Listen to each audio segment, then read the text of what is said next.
ДРСО просто самое благодарение. Закаевое правительство признать иную власть. Просто сун энцат и у генерал имарат ю СССР корю просто имарат ю эрин хадик дуэн цад галдели хархали ну табарт хавен гому Все вывели верно. И табарт хавен отбивается. горос хадик Все додик будет до эмле отбивается. Третий вопрос. У Данилбек, нас сегодня жоп сейчас буду другая кратко. тема. У нас сейчас 15 другая секунд. тема. 15, Мы Сабрия, уходим. 15 секунд. Он говорит, я не знаю. Он должен понимать одну вещь, что мы, как представитель цивилизованного народа, знаем, что такое правовая культура, что такое легитимность, что такое законность. Следовательно, если он почитает Конституцию, он поймет, что у нас никто не имеет права провозглашать себя кем бы то ни было. Никто. ДРС. Хорошо. Спасибо. Спасибо всем. Но давайте продолжим. У нас есть здесь слушатели. Но, Ахляд, может, ты сейчас подключишься, скажешь. Нам сейчас главное сказать, что же нас объединит. Хорошо, я скажу свое мнение. Да, действительно, сейчас то, что вот эти вопросы возникают, это обоснованные вопросы, и потому что это у них сидит, они не понимают многие, это, что это такое.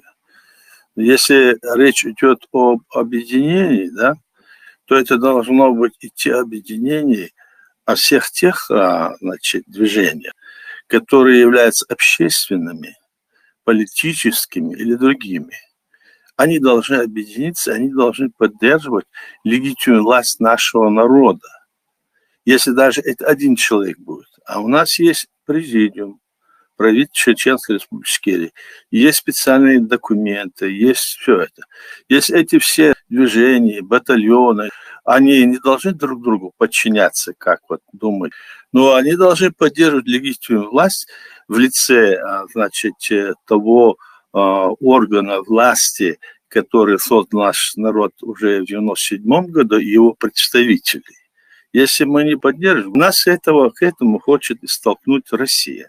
Она все эти годы после захвата нашей территории ведет против нас войну для того, чтобы столкнуть нас с этих рельс правовых и легитимного нашей власти. Мы не можем это отдать никому, потому что оно добыто исключительно в условиях, когда это было дано нам сверху. Советский Союз развалился, и поэтому у нас появилось наше государство в числе других государств.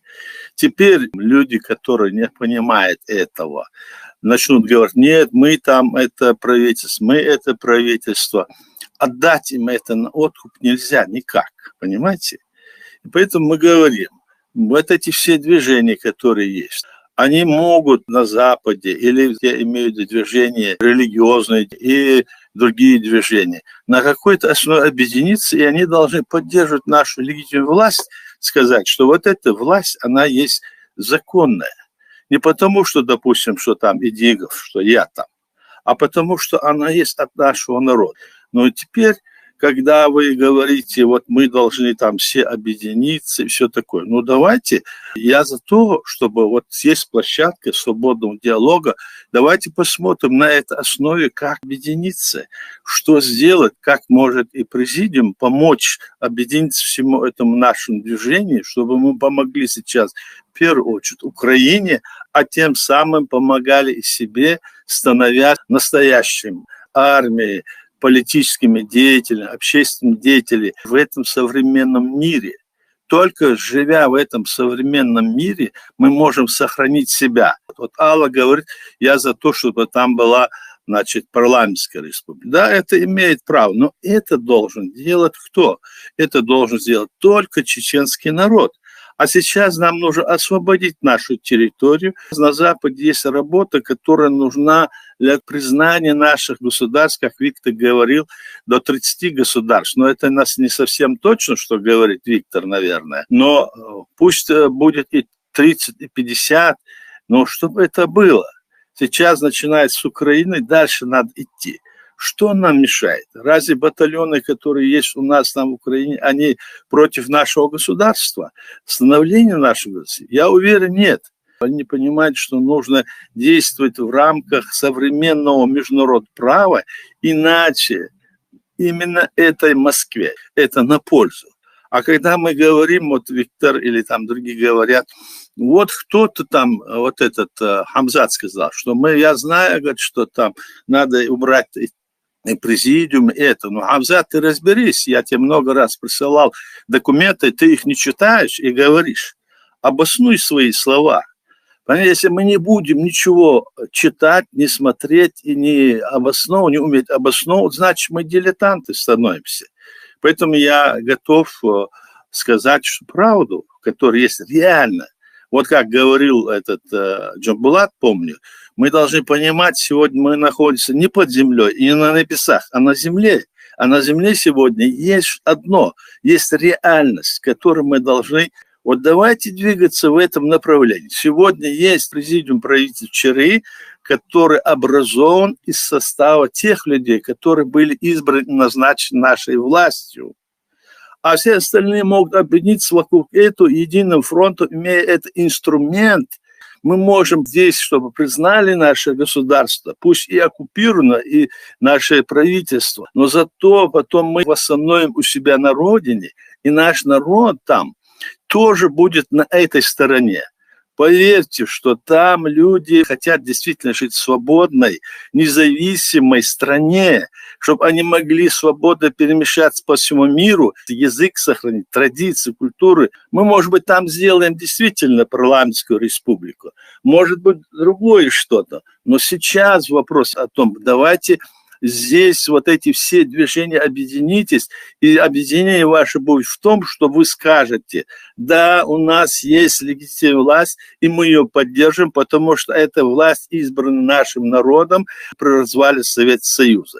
Если мы от этого отойдем, то мы с вами становимся неприемлемы для остального мира. Вот это я хочу сказать. Баркушу. Кто-нибудь хочет высказаться? Жамбулат, Виктор, Абу Заид или еще кто? Лорс у нас есть, муслим из Киева. Кто хочет?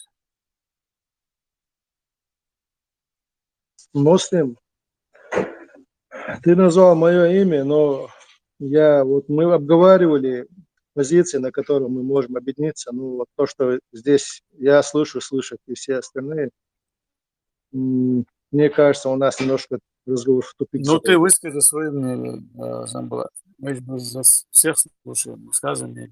Не, я, конечно, могу высказать, я просто не хочу, чтобы мы в какие-то споры вступали, если это не полезно. То есть ты можешь иметь свое мнение, но если твое мнение не приводит как бы нас к нашей цели, то лучше это мнение даже не высказывать. Я сомневаюсь, Давай что высказывай свое мнение. Это будет лучше, я думаю. Спорить не будем, но просто мнение выскажем. Кто как видит все это. Да, хорошо. Вот смотрите, если сегодня, как я помню, здесь объединение предполагается, что все, кто объединяются, должны признать президиум правительства легитимной властью и просто объединить все общественные силы, батальоны как бы с этим условием. Это я когда это выговаривал Муса Таипов, я думал, это мнение Мусы Таипова, но сейчас это выговорил и сам Аят Дидигов. Тогда, ладно, если вот эти общественные силы и батальоны не идут, скажем, не идут под это условие, готов ли сам Аят Дидигов и члены его правительства на каких-то других условиях, те условия, которые выдвинут, скажем, те силы, объединяться. Потому что мы понимаем, что для нас сегодня приоритетнейшая задача – это объединение всех сил, иначе, наверное, сам президиум правительства не нуждался бы в этих силах и просто вел бы свою работу. Но очевидно, что он нуждается. Это было выговорено и Мусой, что вот людей нет. И эта проблема в том, что они не понимают. Вот как мы будем решать этот вопрос? Мы видим, что не то, что прошедшие 15 лет с момента провозглашения Эмирата Кавказ, не привели к тому, что мы как бы объединились на чем-то или под каким-то из одних тех правительств, которые заявляют о себе как правительство. И мы видим, что даже после начала войны в Украине, когда интерес к чеченскому вопросу проснулся у мира, и когда есть насущнейшая необходимость для этого, все равно эти силы не объединяются. Мне кажется, когда мы говорим об объединении, не должно быть такого выражения «признайте нас и собирайтесь вокруг нас». Должно быть взаимное движение навстречу друг другу. Тут даже вопрос не в моем мнении, вопрос не во мне. Мы сегодня говорим о всех чеченских общественных или политических силах. Здесь есть представители, тот же из представителей движения НИСО есть. Я представляю другое движение. Хамзат, то, что выговорился, ровно за это я уже говорю многие годы, что для нас, пускай каждый остается при своем мнении, но если мы хотим объединиться, то должно быть понимание, что объединение предполагает это движение навстречу друг другу и уступки в чем-то. Если этого нет, то никакого объединения не получится. Способны ли правительство или если здесь считают, что единственное легитимное правительство – это президиум правительства, способен ли этот президиум достичь своих политических целей в этой ситуации? Очевидно, что нет. Тогда опять-таки мы возвращаемся к вопросу, что нужно искать пути решения этой проблемы. Мне кажется, здесь мы заходим в тупик обратно. Хорошо, мы услышали мнение Жамбулата Сулейманова. Если у кого есть добавить, опровергнуть или выдать свое мнение, но опять же, давайте не будем не в спор входить, а просто какие-то аргументы говорить и сказать, вот поэтому так или поэтому вот так. Предлагайте, кто хочет. Диктор Данилбек, я скажу. Первый мой аргумент – нет правительства Идигова, есть президиум правительства. Это первое. Идигов не частное собственное лицо, он не узурпировал какую-то власть. Этот термин вообще неприемлем. Есть президиум правительства, куда входят многие наши сограждане. Кто туда входит, если уважаемый Джамбулат прочитает воззвание правительства Чеченской Республики Ичкерия, да, президиум, воззвание к чеченскому народу, он поймет, о чем речь идет. Второе. Общественные движения, при всем уважении, они являются общественным движением. Это общественное движение, и мы приветствуем, мы рады, что общественное движение есть. Это говорит о том, что наши соотечественники переживают, болеют за нашу страну. Чем больше их будет, тем лучше нам, потому что только обсуждение, только политическая активность наших граждан будет способствовать достижению нашей главной цели. А главная наша цель – деоккупация нашей страны, восстановление легитимной власти. И когда я говорю легитимной власти, Джамбулат тоже, уважаемый Джамбулат сказал это, да, он должен сказать, почему, допустим, Ахьят нелегитимен, почему Алла Дудаева нелегитимен, почему Муса Атаипов нелегитимен, почему Хаваль Сербиев и остальные нелегитимны. Он должен привести аргументы. Третье. Мне интересно, когда мы говорим, что у нас, вот сейчас слушают нас не только, и будут слушать не только наши соотечественники, да, и вот меня удивляет политическая безграмотность человека, который имеет образование историка. Когда он говорит, что у нас нет легитимных органов власти, он сам себя дискредитирует. Он сам себе, как бы это сказать, он сам себя как бы не сводит до уровня какого-то необразованного человека. И человек, который пишет огромные статьи, который автор многих книг, при всем уважении, говорит такие вещи, меня это удивляет. Можно я скажу? Говорите, Виктор, говорите. Да, я хотел в первую очередь Аллу поблагодарить за то, что она меня как бы выделила. Мое мнение. Я скажу так, как оно есть, пусть там никто не обижается, но скажу очень просто, открыто. Когда мы начали этот процесс с Мусой Магдиевым, я обратился к своему близкому другу, это Муслим Мадеев. Мадиев, да, извини. Муслим Киевский, буду так тебя называть. К главе Конституционного суда Украины Сергею Головатому по поводу вопроса, чтобы он помог юридически организовать все эти вопросы, что касается чеченского движения. Он мне сказал одно предложение: Виктор, если они сами не организуются, мы им не сможем ничем помочь. И потом постепенно мы что-то можем делать. Значит, основная идея, которую мы сейчас определили базу, это объединиться на основе Декларации независимости и на основе Конституции. Что касается президиума, это достаточно спорный вопрос, потому что мы, когда в Киеве здесь работали над документом, который подписал господин Ахяд Идигл на имя президента, у нас был момент, что или подписывать как представителя парламента, или как представителя правительства. Ну, Ахяд настоял, мы сделали так, как вы чувствуете, потому что это ваша страна, и вы делаете, как вы считаете нужным.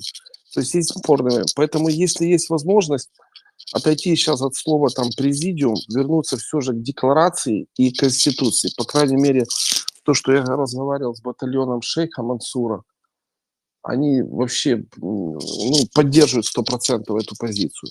И поэтому сейчас, сейчас вопрос президиум можно пока убрать, но среди тех шагов, которых я считал бы сейчас необходимым сделать, нам нужно приложить усилия всего чеченского общества на то, чтобы президент Украины ответил все же на письмо и как-то начался вот этот, в общем-то, диалог.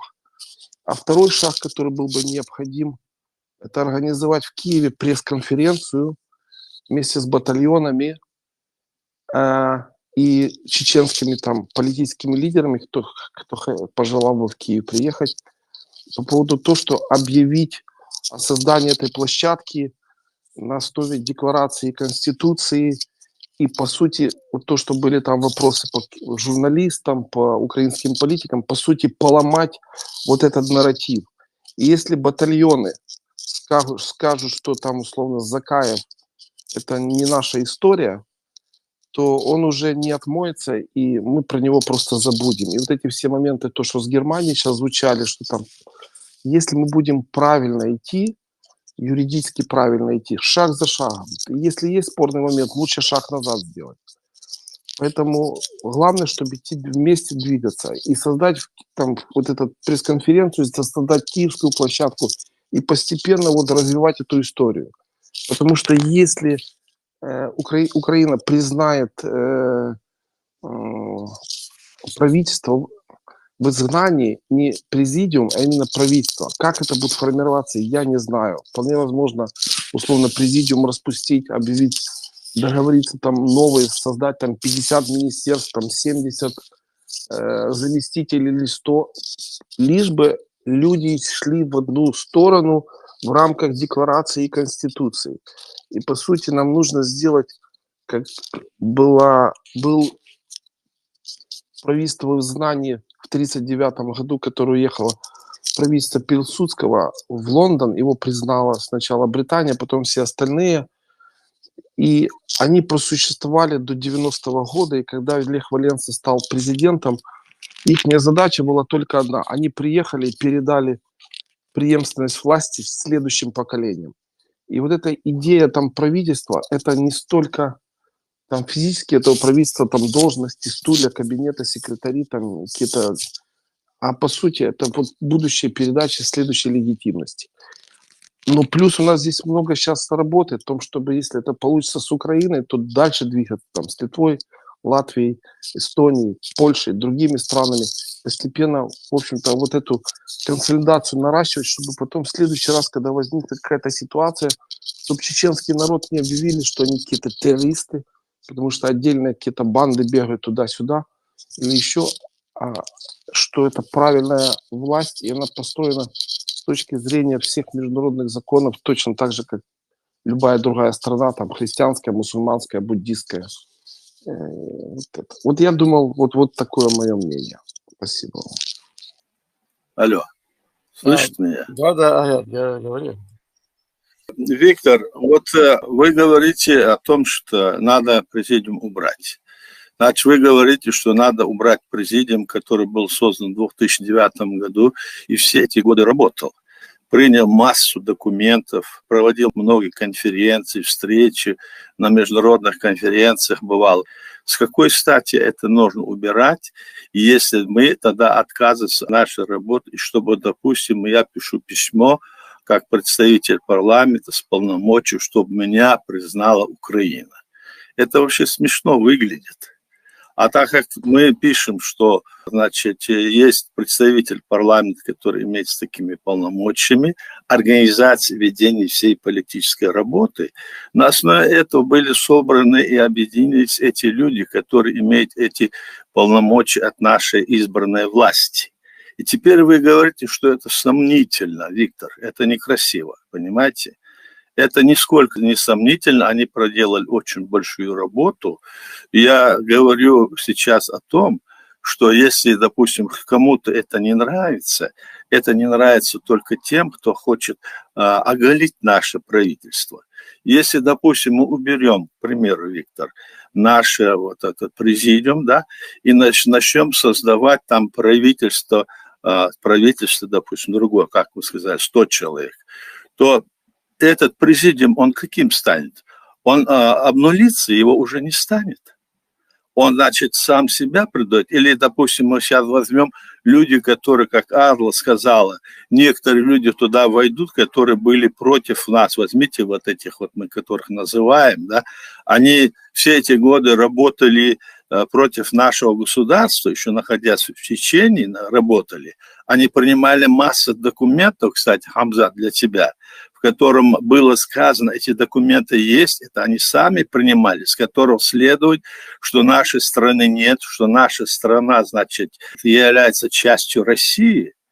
И если этих людей мы будем туда вводить, что получится от тех полномочий, которые, значит, возложили на нас парламент и президент? Они обнулятся. Поэтому мы обнулять не хотим. Если мы будем создавать, признавать правительство в будущем, именно это правительство, этот президиум мы будем расширять. Я это имею в виду. И поэтому я написал внизу, что я как представитель и как сопредседатель президиума. И это сделано правильно, иначе мы не могли сделать. Понимаете, Виктор? И здесь вот спорить, мы можем спорить это аргументируя фактами, там, диалоги или какими-то, значит, документами. Давайте так. Мы сейчас не надо выходить на споры или говорить, вот я понял, Джамблат, что ничего не получится, как я хочу, не получается. То как я хочу тоже и как другой хочет, не получится. А надо, чтобы получилось так, как есть, как принято нашим народом на основе этого. А если мы говорим уйти, давай сейчас соберемся, сделаем здесь целый дом правительств и всех, которые здесь находятся, то здесь надо же очень сильно разбираться. Мы же не знаем, кто и кто. Вот в чем дело. Поэтому я прошу вас здесь, и Муса, и тебя, и других, давайте без острых здесь, значит, поворотов, разворотов. Уже второе заседание, то мы в Ютубе говорили, так, сейчас говорим здесь. Давайте продолжим этот диалог. Может быть, мы все же к чему-то полезному придем. То есть наша беседа, она все же дает какую-то вот пользу для тех, кто нас слушает, и для нас самих себя. Баркалшин, спасибо. Можно тоже мнение сказать? Баркалах, собор дела. А можно я отвечу Ахяду? Виктор, отвечайте. Ахяд, смотрите, когда мы писали вот этот документ по обращению к президенту, тогда вот этот мой друг, с которым мы общались, он вот это немножко разногласие, он заметил. Я на это не обратил вообще внимания. Я не юрист-международник. Но мы тогда с Муслимом сидели, он когда там мы говорили с вами, тогда переговаривались, но он обозначил, что вот здесь есть камень преткновения, и здесь будет спор. И поэтому, когда эта ситуация сейчас вылезла на принципиально более высокий уровень, то есть дайте мне просто время, я отработаю и попытаемся найти какую-то формулу. То есть важно, чтобы мы ну, как бы, там, может быть, я там не могу сказать, там, распустить, не распустить, там, расширить, может быть, убрать там президиум, сделать общее правительство. Я не готов сказать. То есть я не международник. Но я это выясню. Мне нужно буквально там, дайте там 3-4 дня, может быть, завтра попытаюсь это решить. То есть этот момент, он возник, даже ну, в этом разговоре Муслим может подтвердить, было... Момент возник, когда мы говорили с ним. И я сказал, что это иначе нельзя. Получается, что меня одного человека признавать целая страна будет. Это неправильно. У нас вот работал долгие годы, с 9-го года по сегодняшний год работал президиум, и это, мол, убрать. Кому это в угоду делается? Нет, тем силам, которые хотят сказать, что это неправильно. И если это есть основание для правительства или для президента, то пусть аргументирует. А мы покажем, что есть вот все основания, документы, все обосновано. Вот Муса Таипов говорил, почитайте вот наше воззвание, которое мы сделали, и которое потом нас поддержали, вот Алла говорит, до 2000 человек. Мы везде разослали, и все поддержали нас, понимаете? Ахяд, я не хочу вступать не в не надо, мы не спорим. Спор, мы с вами об этом говорим, а вы к этому возвращаетесь все время, Виктор, к этому возвращаетесь. Нет, это уже как-то некорректно, понимаете, тоже. Ну, давайте дальше, поговорим, посмотрите, что там. Не в этом дело. Я письмо отправил, им, извините меня, оно пришло туда, оно стоит там на... как говорится, в придворках, сейчас через одного там человека оно пойдет туда, и оно придет. Хотя электронная почта пошла, ответа пока нет, понимаете? Спасибо. Могу я взять слово? Жамбулат, давай, говорите. Сейчас у нас немного такие спорные моменты идут. Желательно было бы более так смягчить и формулировать поспокойнее. Я вас прошу. Говори, Жамбулат. Ну, давайте тогда я абстрагируюсь от спора и просто расскажу о своем видении, как мы могли бы прийти к консолидации наших сил. А иначе я абсолютно скептически отношусь, что можно расширить президиум правительства или парламент, который взял на себя обязательства правительства, или тем более там правительства Закаева. Поэтому, как я вижу, я повторюсь, приоритетной задачей является объединение людей. У людей не то, что там я что-то говорю, у этих людей есть свое собственное мнение, вы можете с ними поговорить, и они его выскажут, что они не согласны как-то идти под кого-то. Они хотят идти на объединение как бы на равном. Это касается и батальонов, это касается и других каких-то значимых движений, сил, пускай это общественное, пускай политическое, пускай это даже частное какое-то лицо. У них вот в любом случае, пускай они даже не понимают всю политику, но вот у них таково мнение. И эти все люди нам нужны. Почему они нам нужны? Да потому что они все боролись за эту независимость. Они все оказались здесь, потому что они борцы за независимость. Кто-то здоровым оказался, как Хамзат, там, я не знаю, не участвовал, на войне он сказал. Кто-то участвовал, ранен был. Кто-то боролся до конца и, не всегда же на войне умирает. Когда ситуация стала невозможно вести дальнейшую борьбу, кто-то так вышел. Есть политики, есть депутаты, очень много разных людей. И на самом деле у чеченского народа здесь, за рубежом, достаточно сильный потенциал, но он разрознен. И поэтому вот именно в этом и есть задача объединения, чтобы собрать весь этот потенциал в единый кулак. Да, там есть моменты, которые никогда вот не могут влиться в этот процесс. Здесь об этом говорили, я с ними согласен. Я тоже никогда не соглашусь быть в одной команде с этими людьми. Это другой вопрос, мы о нем будем говорить как-то отдельно. Я как вижу, первый шаг – это без каких-либо там предварительных условий, чтобы признать кого-то, нужно всех собрать, сесть и поговорить. И договориться о том, что мы объединяемся вот для деоккупации страны. Это первый шаг, первый этап. О дальнейшем, каким нам видится после деоккупации, мы не говорим, потому что это сразу придет к противоречиям. Когда собрались, договорились, и тогда мы можем согласовывать наши действия для ведения каких-то, я не знаю, каких-то процессов деоккупации. Следующим шагом я считаю, что эти люди, которые уже договорились и создали там единый фронт или что угодно, они могут созвать на основе этого уже какой-то конгресс или съезд или что-то такое. Но это будет... У нас в прошлом году была эта идея съезда, все были свидетели, да, и как в пику этому там Закаев выступил со своей конференцией. Но идея была не понята, я никого не виню. Но если мы предварительно объединим силы, где реальные силы, я имею в виду, и уже на основе вот этого объединения будет поднят какой-то вопрос конгресса или съезда, они уже могут заявить о том, что они намерены создать какой-то государственный орган, пускай это будет правительственное здание, для меня это лично не принципиально.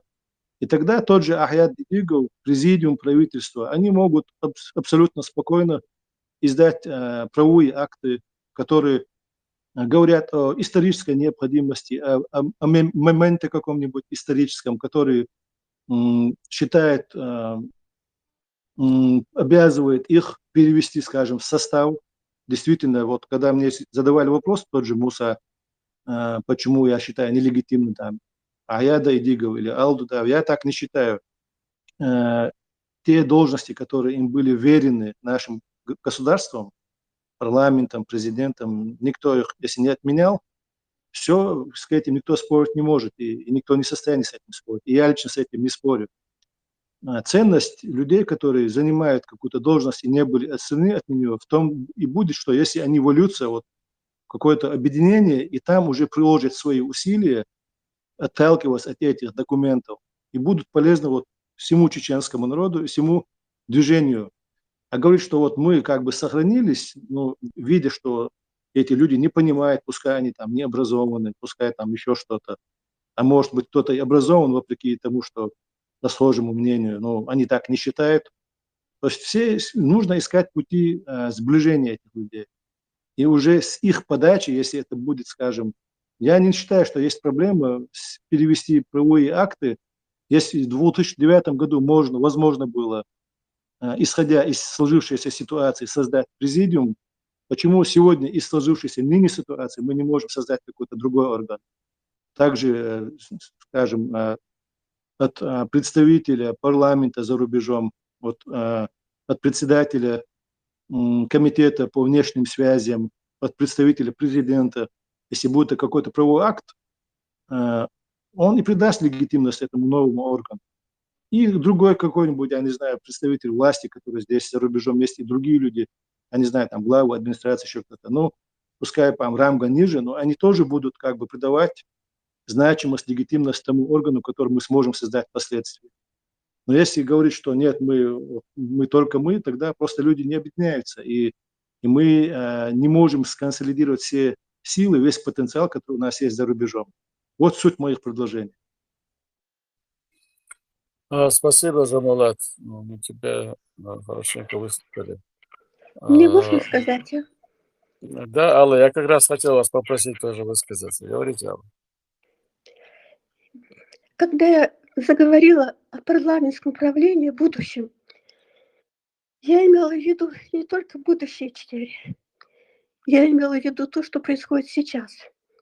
Я думаю, что нам нужно сейчас создать то же самое парламентское правление в миниатюре. То есть куда входило бы и президиум, правительство, как партия, допустим, и Джабалан со своими соратниками, и все остальные свободные общества, демократические движения со своими названиями, чтобы все были равные права.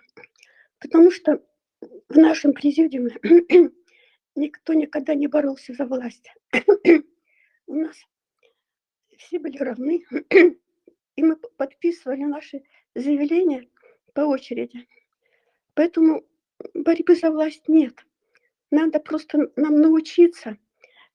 И самое главное, это то, что наш президиум всегда объединял, это то, что декларация во главе и Конституция. Нас даже называли хранителем Конституции.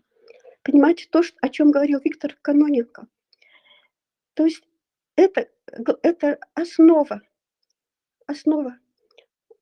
нашей будущей свободы, основа того, что сейчас мы объединимся. Это декларация и Конституция. а все вместе объединиться под разными названиями, потому что так привыкли нас называть, но быть равными, так же, как мы равны в нашем президиуме. Я все сказала. Можно я добавлю коротко? Так, Конечно. кто это у нас говорит? Кто это? Представьте, пожалуйста. Это Сурхо, Демократическая партия. Давай. Для начала я хотел бы опровергнуть обвинение в нашу сторону, что мы против религии там, и все такое. Нас любят часто в этом обвинять, потому что мы призываем к тому, чтобы государство у нас было секулярным, чтобы мы разделяли религию от правительства.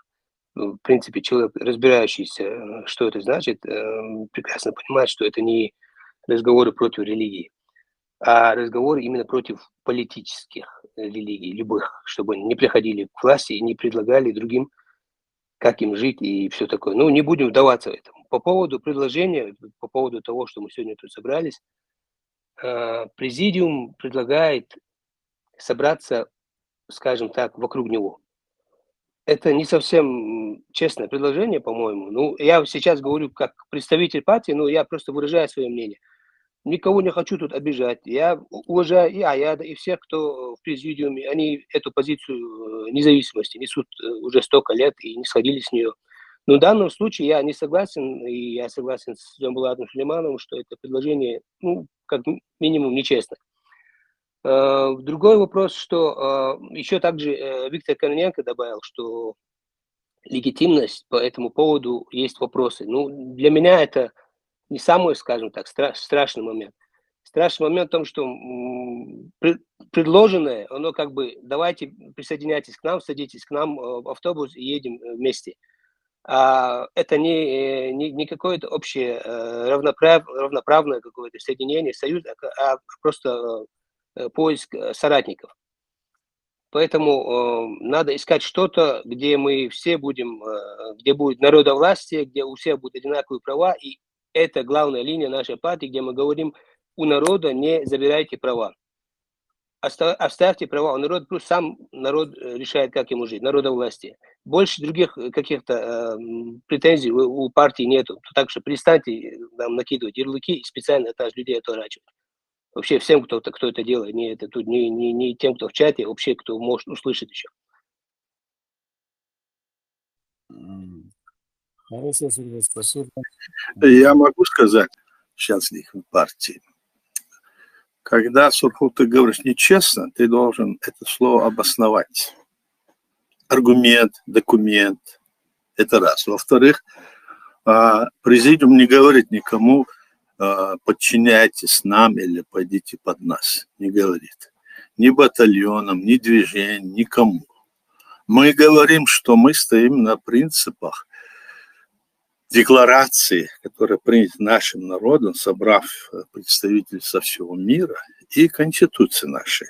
Мы на этих принципах. Мы являемся представителями легитимной власти, избранной нашим народом.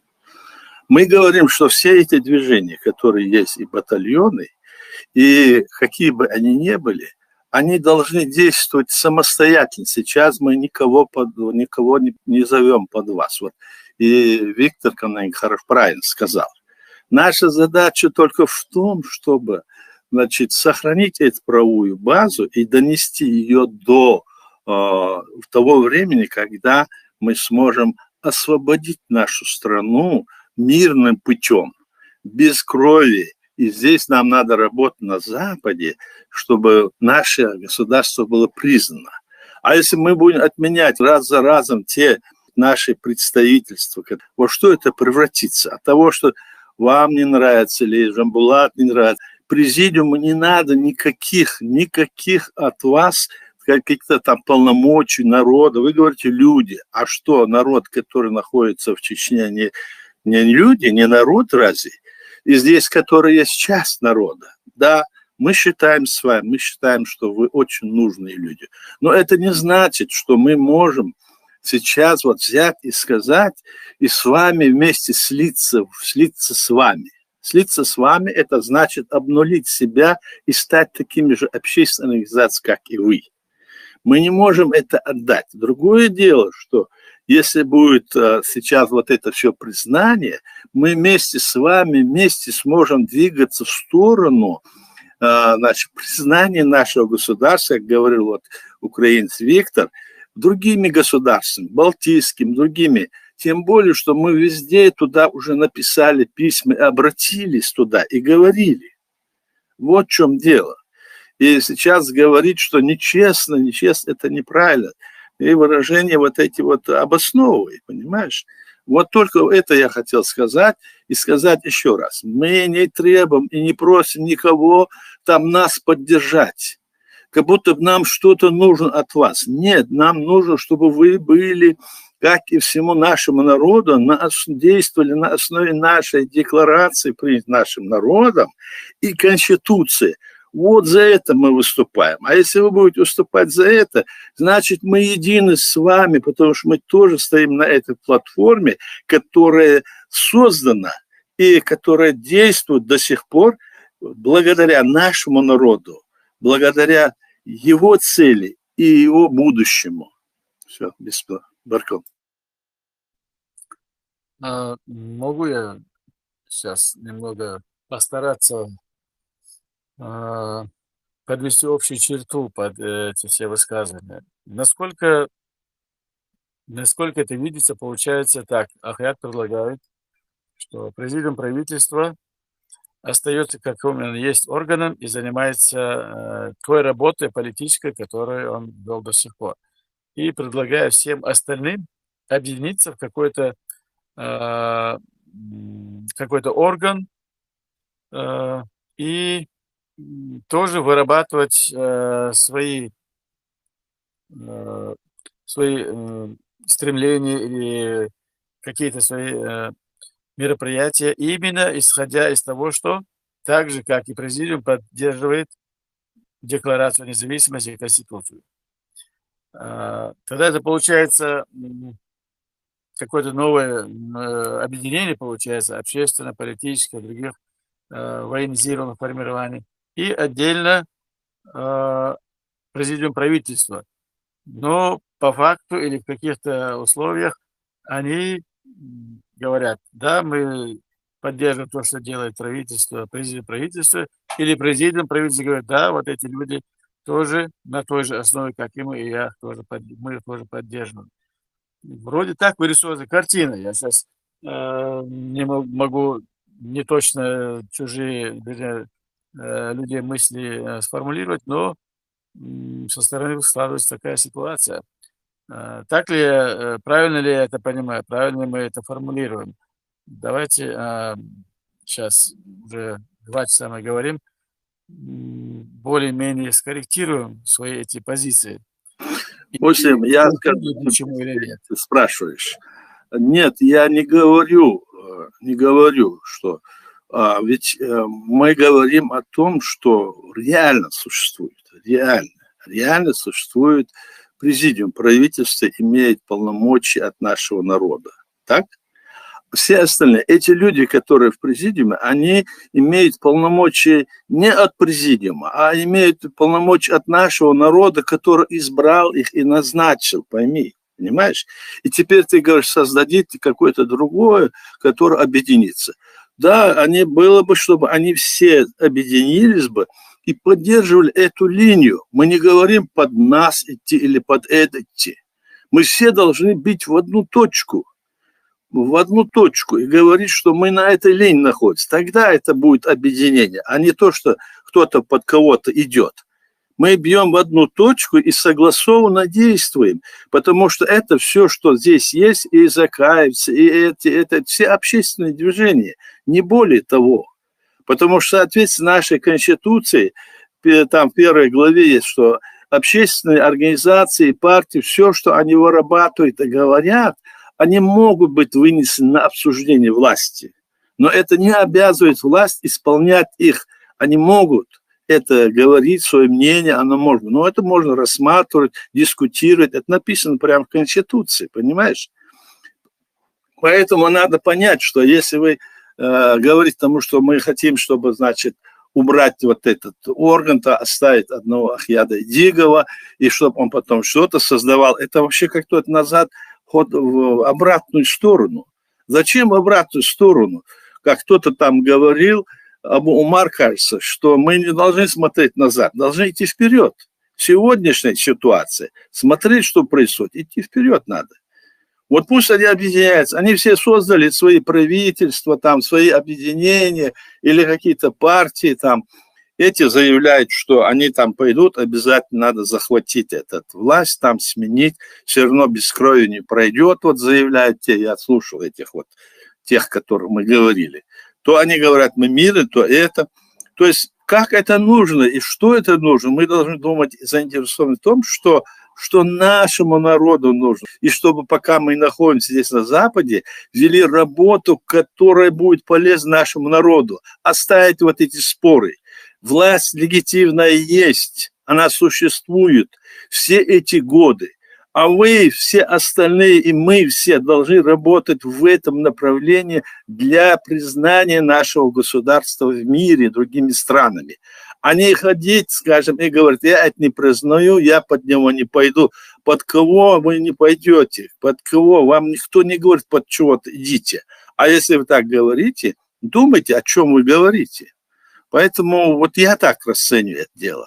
Президиуму не надо никаких там, допустим, сил или другого. Если мы будем вместе работать, это во много, конечно, усилит наши позиции. Но если вот так вот разнобой, я хотел бы, чтобы все это поняли, чтобы мы действовали вперед и пришли бы скорее к решению нашего вопроса, о чем говорят и украинцы.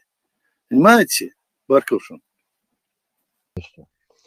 Ахьяз, то, что Ахьяд говорит, это абсолютно то, что согласуется с нашей целью. Наша цель – восстановление нашей государственности, освобождение нашей страны. Бескровно, насколько это будет возможно. Третье. Мы не собираемся узурпировать власть, мы не собираемся быть властью. Мы просто несем в себе легитимность. Умный человек поймет, то есть право, то, которое предоставил нам наше государство, наш народ. Далее. Здесь, как я понял, не в обиду будет сказано устроителям этого форума, здесь присутствует цензура. Поэтому я предлагаю, у нас есть информационно-аналитический центр, и мы там можем абсолютно спокойно, предоставляя слово каждому, не прерывая, давая ему какой-то регламент, высказываться. Здесь я только сейчас смог войти. Давайте мы сейчас сделаем такой вариант. Сейчас мы, в общем-то, все темы обговорили, все позиции друг друга, кто высказал, мы уже поняли. Но те ситуации, которые возникли, кто кого отключил и кто кого не понял, давайте мы это отложим. Мы здесь собрались, хоть как-то мы сегодня здесь поговорили. За все это время вот все эти разные стороны присутствующие, нравится это, не нравится, но все равно свое мнение высказали. Можно мне высказать, пожалуйста? Вот сейчас, Дикас, 2 минуты, Ханин Хаяцу. Я частное лицо, никого не представляю, чьи-то политические взгляды разделяю, поддерживаю, но не представляю никакую партию, никакое движение. Первое, что я хочу сказать, мы все говорим здесь, я вот слышу, конституция, демократия, но никто не уточняет, во-первых, какая конституция, во-первых, принятая нашим народом в 1992 году, и, во-вторых, что вы подразумеваете под демократией. Сегодня говорят одно, подразумевают другое. Кто-то меритократ, кто-то партократ. Мы, вот давайте четко проговаривать, у нас государство светское, да или нет? Второе, мы хотим, вот мы говорим, как объединиться. Мы хотим объединиться на идее, которая как раз послужила причиной разобщения до сих пор. То есть история нас ничему не учит. Этот инструмент, который стал как раз причиной хаоса, причиной раздора, причиной войны, мы сегодня его хотим опять применить, вместо того, чтобы его отбросить, сказать, он не работает. Понимаете? Это второе. Третье. Вот здесь есть украинцы. Может, другие национальности тоже есть. вас, вы, может, думаете, что это наше личное дело, вы как люди вежливые, не вмешиваетесь, что это какой-то наш уклад. Нет. Этот порядок вещей навязывается нам российскими спецслужбами. Строительство каких-то религиозных, утопических государств и так далее. Поэтому, украинцы, просто представьте, кто-то, ваш сосед строит какой-то дом, абсолютно не соблюдая никакие правила пожарной безопасности. Вы к нему подойдете и скажете, что ты делаешь, правильно? Пожалуйте на него, жалобу напишите, но вы будете добиваться, чтобы он остановил строительство этого сооружения. Почему? Потому что вы будете понимать, что это опасно прежде всего для вас. Понимаете? Поэтому сегодня украинцы и другие, и вся Европа, Армения, Грузия, Азербайджан, это не в интересах вас прежде всего, чтобы у нас опять русские спецслужбы дали построить исламское государство, чтобы на нашей крови перезагрузить свою империю и через 30 лет встать снова сейчас рукопожатными и через 30 лет снова прийти к вам войной, перезагрузившись на нашей империи, вот через этих мерзких тварей, всяких Навальных, Ходорковских и прочих. Поэтому, украинцы, пожалуйста, адекватно вменяемых чеченцев тоже содействуйте и задавайте вопрос, а не за светское государство или за исламское, или еще какое-то еще. Все, спасибо. Спасибо. Но, видимо, ты немного не понял нашу тему. Мы говорили о Конституции 92 года и декларации. У нас в рассылке это было написано, может, тебе не попало. А остальное все это, конспирологию, давай, вернее, мы здесь сегодня не разбираем. Может, какое-то твое мнение в чем-то есть, но это не сегодняшняя тема. И давайте, кто хочет сказать по существу, по нашей теме, я предлагаю уже, что... Если можно, я бы сказал буквально 2 минуты, если Давай, Аслан. Регламент позволяет. Я хочу сказать, вот, перед тем, как сказать свою основную мысль, что я являюсь юристом, правозащитником и очень внимательно изучал вопрос, связанный с политикумом чеченским здесь, в Европе, на Западе. Я переобщался почти со всеми, ну, не почти со всеми представителями разных представителей или претендующих себя на власть людей. И я обнаружил, проведя массу исследования, массу общения, как я уже сказал, что единственным легитимным органом, представляющим на протяжении всего этого времени наш народ и уполномоченный нашим народом государственный орган, властный орган, является президиум правительства Чеченской Республики Ичкерия, в которого входят, конечно же, не только Агят Эдигов, но и другие люди.